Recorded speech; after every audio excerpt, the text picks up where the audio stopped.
something historic just happened in Brussels. And it is adopted. So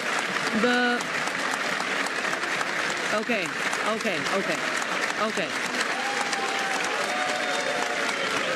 This is the chamber of the European Parliament, the same parliament that for decades lectured sovereign nations about the importance of open borders and human rights.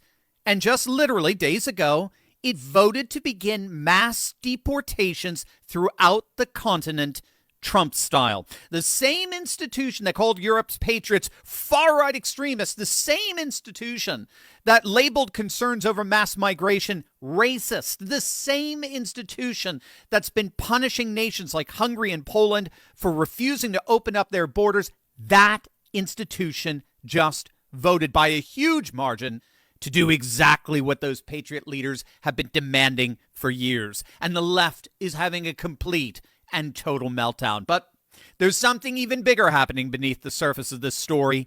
The Overton window of European politics just shifted, and we're going to find out that it shifted permanently. You are not going to want to miss this. Hey gang, it's me, Dr. Steve, your Patriot Professor, here to help you make sense of the madness with breaking news and analysis. You're not going to get anywhere else, so you know what to do. Make sure to smack that bell and subscribe button. On Thursday, March 26th, the European Parliament did the unthinkable.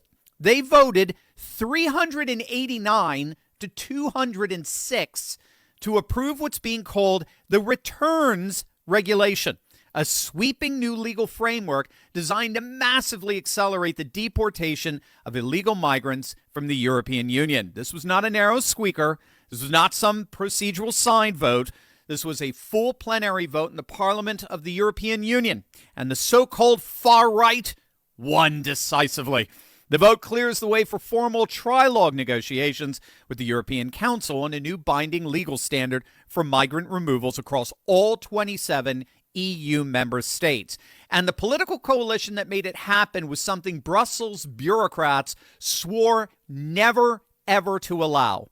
A unified right-wing bloc stretching from what's known as the EPP, the European People's Party, that's the mainstream center-right, all the way through the European Conservatives and Reformists, the Europe Sovereign Nations Group, and the Patriots for Europe movement. So all the different nationalist populist parties from all 27 nations, they coalition into more or less three groups. And they voted in a uniform bloc along with the center-right EPP, the European People's Party, and they absolutely crushed it. They passed the single most hardcore Trump-like mass deportation policy in over a century. Now, to understand just how seismic this was, you need to understand how badly the old system had failed. For years, for decades, the EU operated on a policy of managed chaos when it came to illegal migration primarily from Northern Africa and the Middle East. So when a migrant arrived illegally and then received a deportation order, almost all of them refused to comply, and that's because almost nothing happened to any of them. The European Migration Commissioner, Magnus Brunner, himself admitted the staggering scale of the continent-wide failure. Only about 1 out of 5 migrants, get that, only about 1 out of 5 who were told to leave the EU actually left. 80% of deportation orders go unheeded. Over the last decade,